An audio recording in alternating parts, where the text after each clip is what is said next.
There was a cool marine breeze circulating through the room at the top of Jazzik's General Goods.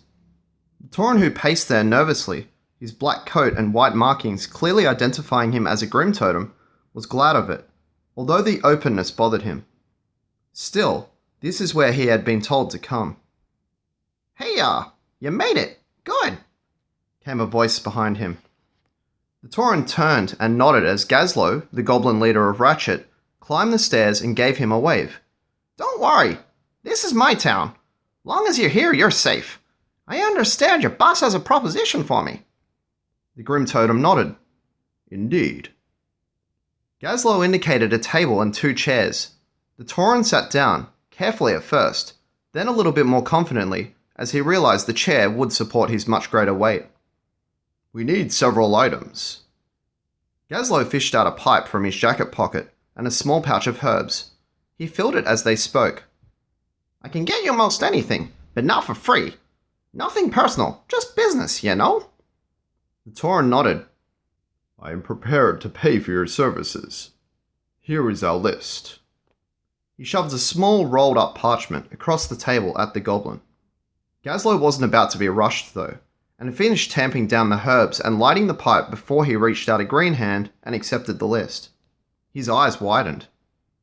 "How many bombs?" "You can read, friend goblin."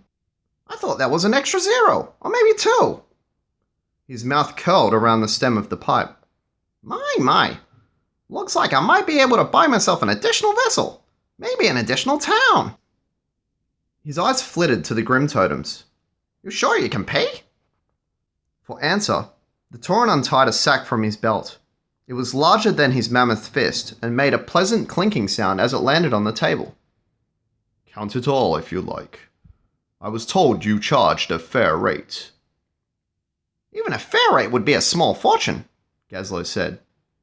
He opened the pouch. The afternoon sunlight caught the glint of gold. "Holy smoke!"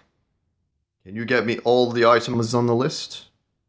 Gazlo scratched his head, clearly torn between an honest response and the one he wanted to give. Maybe," he said after a moment. He took a pull on his pipe and let the smoke trickle out of his large hooked nose. "Maybe." "Within a few days?" Gazlo coughed, smoke coming from his mouth and short billows. "What?" The Grim Totem pulled out a second pouch, not as large as the first, but still quite respectable.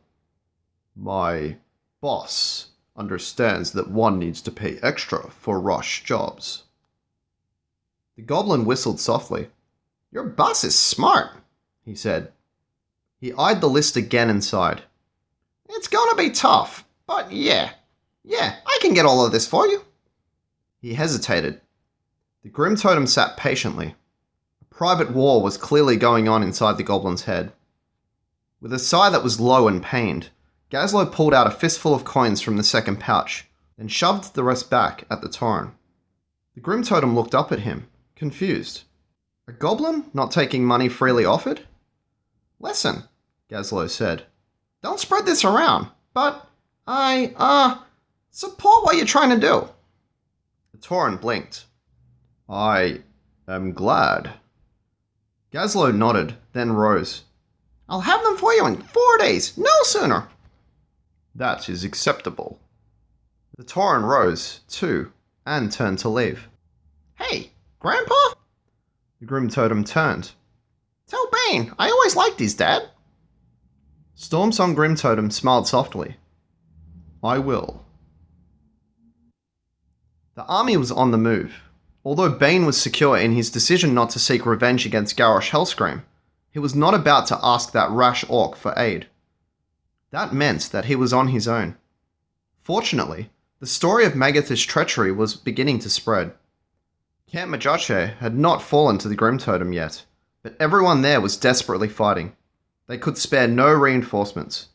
But Freewind Post had managed to rebuff an assault and stayed loyal to the Bloodhoof line. Everyone there who could fight had volunteered the first night that Bane had asked for sanctuary. He had 24 healthy, fit warriors, and others who were desperately in need of training, but whose enthusiasm and passion could not be denied. Cairn had been well loved, and his son respected and honoured.